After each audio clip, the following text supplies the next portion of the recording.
అంటే సాధారణ లాంగ్వేజ్‌లో మనం మాట్లాడుకున్నట్టయితే మన శరీరంలో చాలా రకాల కణాలుంటాయి. క్రమంగా అవి డివైడ్ అయ్యి, మల్టిప్లై అయ్యి ఆర్గన్స్ కానీ, టిష్యూస్ కానీ ఫార్మ్ అవుతూ ఉంటాయి. సో, అవే ఎప్పుడైతే నార్మల్‌గా ఒక క్రమపద్ధతికంగా డివైడ్ అవ్వకుండా ఏదన్నా ఒక కార్సినోజన్ అంటే క్యాన్సర్ కాజ్ చేసే ఒక కెమికల్ కానివ్వండి, లేకపోతే మ్యుటేషన్ అంటాం. జన్యుపరమైన లోపం ఏదైతే వస్తుందో అప్పుడు అవి డివైడ్ అయ్యే శక్తి ఎక్కువైపోతుంది. దాంతోని అది క్రమంగా మల్టిప్లై అయ్యి పెద్ద పెద్ద ట్యూమర్స్ అంటే గడ్డల్లాగా ఫామ్ అవుతూ ఉంటాయి. ఆ గడ్డల్ని మనము నాన్ క్యాన్సరస్ అనొచ్చు.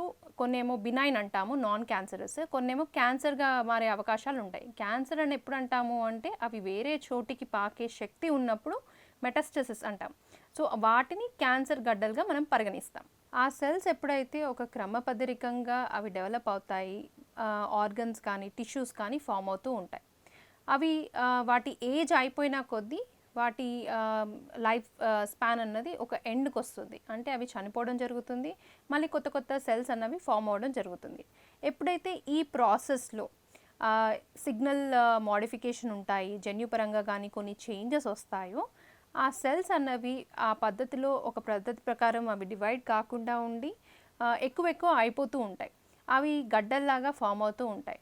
90% వాటికి సంబంధించిన గడ్డలు ఏవైతే ఉంటాయో అవి బినైన్ ట్యూమర్స్ అంటాం. అంటే నాన్ క్యాన్సరస్. క్యాన్సర్‌గా మారకుండానే బినైన్‌గానే ఉంటాయి.